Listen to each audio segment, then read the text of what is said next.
Vamos a platicar a continuación de la remuneración por copia privada. ¿De qué se trata esto? Hay una robusta iniciativa que podría discutirse para convertir este concepto en un derecho exigible por autores de ciertos tipos de obras. Tenemos en la línea a Mauricio Jalife, él es socio fundador del despacho Jalife Caballero y Asociados. ¿Cómo estás, Mauricio? Bien, Darío, con mucho gusto de saludarte. Y pues sí, efectivamente, fíjate que lo primero que hay que comentar es que esta iniciativa pues, lo que pretende es desarrollar, desde el punto de vista sí ya regulatorio, ya al detalle, un concepto que está en la ley en México desde 1997. Tiene 25 años en México este tema ya reconocido en la ley, pero pues no habían desarrollado, digamos, los medios necesarios para implementarlo, esta compensación a autores por el disfrute de sus obras, sobre todo obras musicales y audiovisuales, y que ahora además con las redes sociales pues, han tenido una difusión enorme, y finalmente pues llega esta ley después de tantos años, ya con una propuesta muy concreta, pero pues que claramente, como ha sucedido en otros países, como ha sucedido antes en México, pues hay una polémica muy encendida respecto de la procedencia o no de este tipo de regulación, particularmente por lo que hace Internet, no tanto así que pues se le conoce como el moche digital, porque lo que se quiere, Darío, en sí, digamos, tratando de reducir la propuesta a sus elementos básicos, lo que se pretende es cargar una parte del precio de los dispositivos tecnológicos,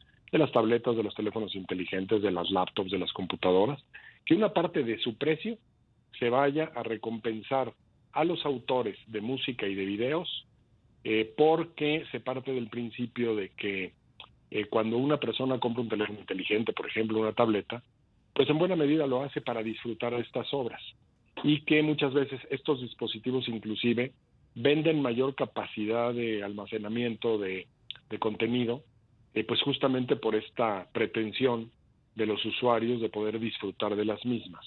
Es decir, que los fabricantes, los importadores, los distribuidores de este tipo de productos se ven beneficiados de esta utilización que los consumidores hacen de este tipo de productos, compran más productos y compran productos más caros para poder disfrutar de las obras. Y por lo tanto, pues se entiende como válido que se pague una pequeña porción de ese precio a esos autores, a través de quién, pues de las sociedades de gestión colectiva, que han sido pues estos entes que reúnen y representan los intereses de ciertos tipos de autores en ciertas ramas de creatividad, con objeto de poderlos recibir y luego distribuirlos, pues de acuerdo a ciertos parámetros de ratings que ellos mismos definen.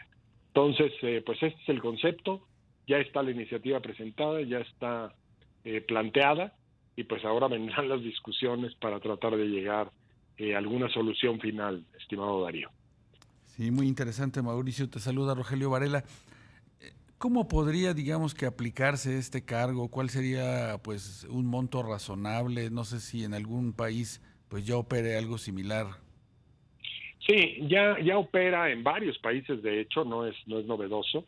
Inclusive, pues en la propia exposición de motivos que plantea el senador Monreal, que es quien abandera esta iniciativa, se hace pues una recuperación, digamos, de cómo está el tema en el mundo, qué es lo que se paga en ciertos países, etcétera, y de hecho pues se atiende justamente a esas tarifas, a esos porcentajes, para tratar de encontrar un porcentaje correcto. En realidad son porcentajes bajos, pero de cualquier manera, a pesar de que sean porcentajes reducidos, digamos, de lo que significaría en el precio de una tableta o de un teléfono, pues digamos que ya en el masivo del gran número de productos que se comercializan de este tipo, pues obviamente sí ya se generan cifras importantes.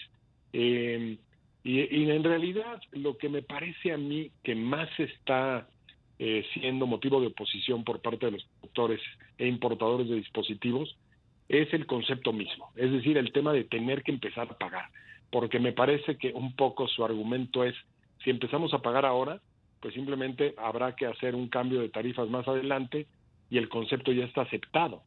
Entonces, Sí. bueno, pues han también opuesto argumentos, sobre todo de acceso a la cultura, en el y también un argumento que es válido, en el sentido de que esto parecería una especie de impuesto, siendo que es entre particulares, es un tema entre particulares, y que además no hay una vinculación jurídica directa entre quien produce o vende un dispositivo y propiamente el autor, y que consecuentemente pues ellos no ven una razón o una justificación de que se pague esta remuneración o compensación por copia privada. Ese es, digamos, el estado de las cosas. Oye, Mauricio, ¿y autores de qué tipo de obras son los que se han mostrado pues más activos o proactivos en esta iniciativa? Mira, básicamente, Darío, los autores de música, autores y compositores de música, y los productores de videos, audiovisuales, etcétera, que hoy están proliferando en redes sociales, y que son, y obviamente YouTube y este tipo de plataformas, que son los que más difunden obras, o que más se consumen obras a través de estos dispositivos, y que serían pues los beneficiarios. Parte de la argumentación de las sociedades de autores que defienden el concepto, obviamente, pues es que esto se va a diseminar entre múltiples autores jóvenes que apenas están teniendo contacto con la materia, y que puede ser, desde luego, un estímulo para su creatividad. En muchas partes de Europa, hay que decirlo, este es el principal ingreso de muchos de los autores, ¿no? Este concepto de copia privada. Entonces, de ahí la relevancia de tenerlo ya regulado en México. ¿Y cuál sería, digamos, Mauricio, pues la ruta que podría tomar esta iniciativa? ¿Como que para cuándo? Pues mira, yo creo que evidentemente en este periodo ya es prácticamente imposible. Yo estaría esperando que para la reanudación de sesiones el próximo año, seguramente planteado primero a comisiones en Cámara de Senadores, que de ahí, una vez aprobado, en su caso, el proyecto se pudiera bajar a Cámara de Diputados. Normalmente hay observaciones, normalmente hay ajustes, modificaciones, etcétera. Pero bueno, si finalmente la ley, en términos generales, en lo general se aprueba, bueno, pues habrá que, ya conocemos estos reenvíos para hacer algunos ajustes, pero pues podría ser mi pronóstico que para mediados del año próximo pudiéramos ya tener esta ley aprobada, promulgada, y ya nada más en espera del periodo necesario para su entrada en vigor. Pues interesante esta iniciativa. Mauricio Jalife, socio fundador del despacho Jalife Caballero y Asociados. Como siempre, muchísimas gracias por poder compartir esta información con nuestros amigos del auditorio. Como siempre, un placer y saludos a todos.